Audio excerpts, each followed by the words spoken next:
A survey conducted by China's Education Ministry in 2020 found that 80% of the population was able to effectively communicate orally in Standard Mandarin Chinese, and announced a goal to have 85% of the country speak Standard Chinese by 2025, and virtually the entire country by 2035. However, if we go back a decade in time, that percentage of Mandarin speakers shrinks by 10%, and further back a decade, yet another 10%, and so on until the Mandarin-speaking population of China was around 30% or less in the 1950s and earlier. I don't understand what you be saying. What? You see what I'm saying?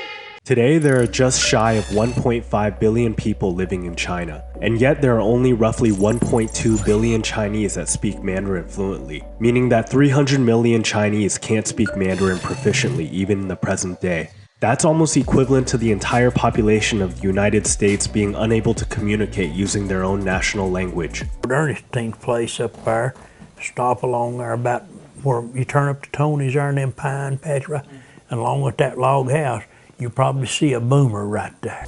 But convincing 80% of the second largest population in the world to speak a single language is no easy task. Now you might think, what you mean? That ain't nothing.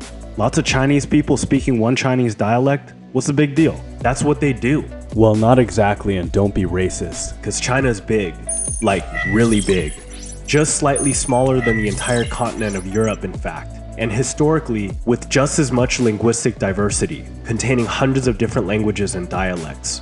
302 languages survive until the present day, many of which are endangered, and an untold number have long gone extinct.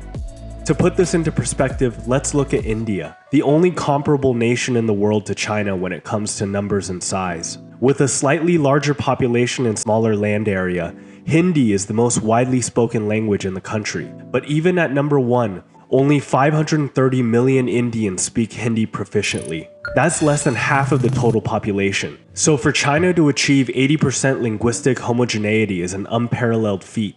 And even the US, which has carved its boundaries in the modern era off the muzzle of the rifle and the tracks of the rail lines, has about a 91% English proficient speaking population. Though this statistic is heavily influenced by recent immigration trends of the 20th and 21st centuries. So how did Mandarin come to dominate all other languages in China?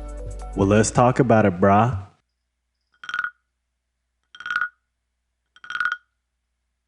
To start, what is Mandarin and where did it come from? Mandarin has various different names in Chinese, including Putonghua, common tongue, Guoyu, national language, Beifanghua, northern language, and Guanhua, bureaucrat or official's language.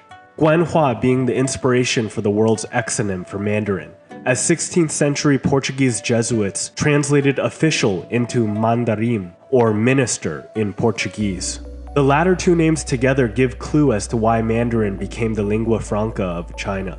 Northern China is home to the Yellow River, the cradle of Chinese civilization.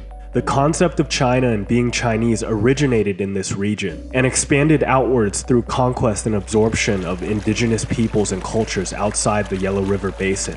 Although the Chinese would incorporate some aspects of conquered indigenous culture into their own as they expanded, local traditions and cultures were more often displaced and suppressed. This meant that languages of the North would become the language that represented civility, authority, and high culture throughout all of China.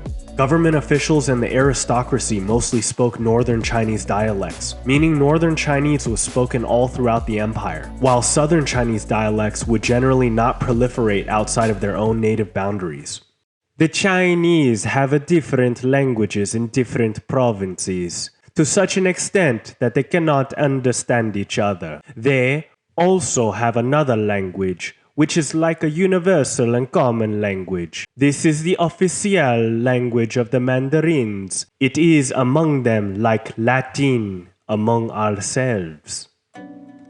Interesting fact though, Northern Chinese in recent centuries has been heavily influenced by far north steppe culture from Mongol and Manchu dialects through the Yuan and Qing dynasties, which created the modern Mandarin dialect, while much of southern China's dialects preserve a significant amount of ancient Northern Chinese. For example, during the Tang dynasty from 618 to 907 AD, The northern word for yes was hai, which we see preserved in Cantonese, Mingnanhua, and even Japanese, where in Mandarin the pronunciation of hai has been lost and is replaced with shi. Another interesting note, Mandarin itself has different subdialects, some not mutually intelligible with the standard language. Sichuanese from southwestern China, for example, though considered a subdialect of Mandarin, sounds like a foreign language to most standard Mandarin speakers.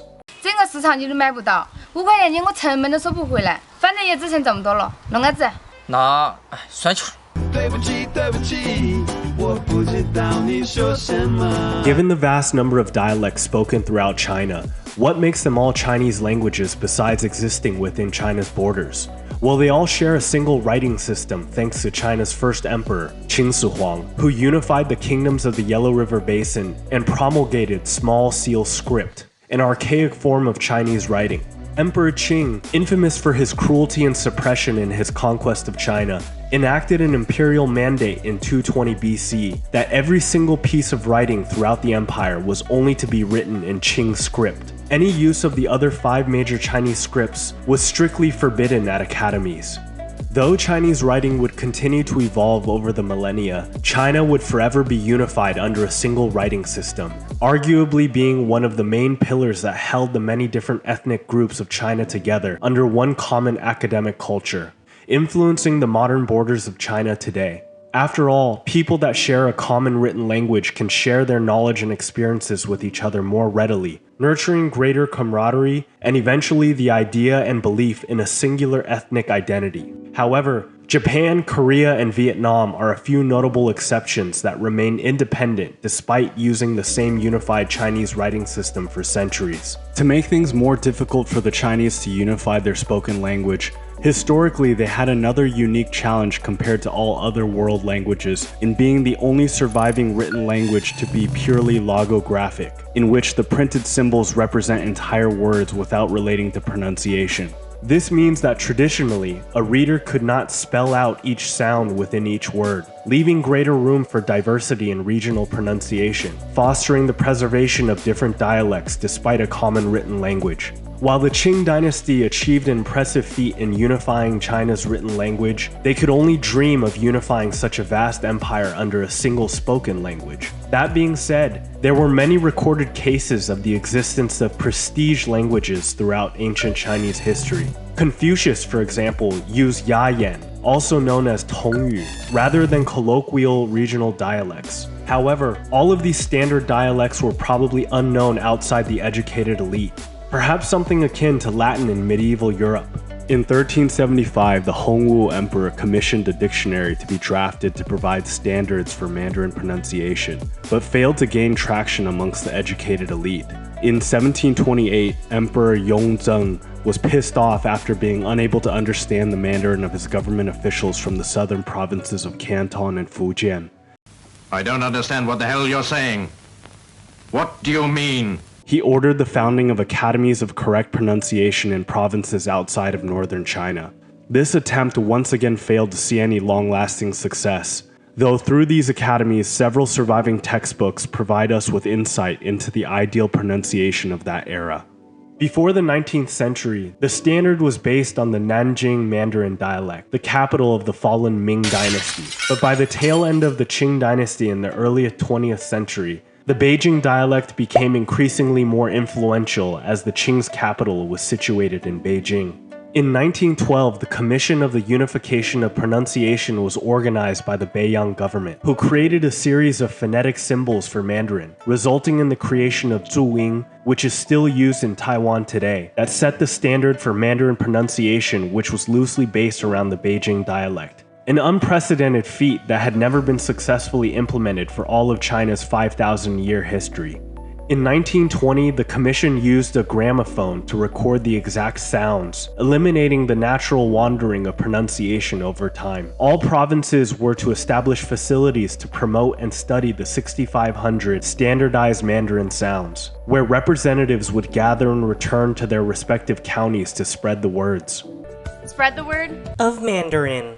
Historically, post-dynastic Chinese governments used the name Guoyu, or national language, for Mandarin, where the name is still used in the Republic of China and Taiwan today. In 1955, the People's Republic of China rebranded the name as 普通话, common tongue, in an attempt to promote the use of Mandarin by disassociating the language with the emphasis on the legality behind the use of the national language and associating Mandarin with the language of the common people or common tongue.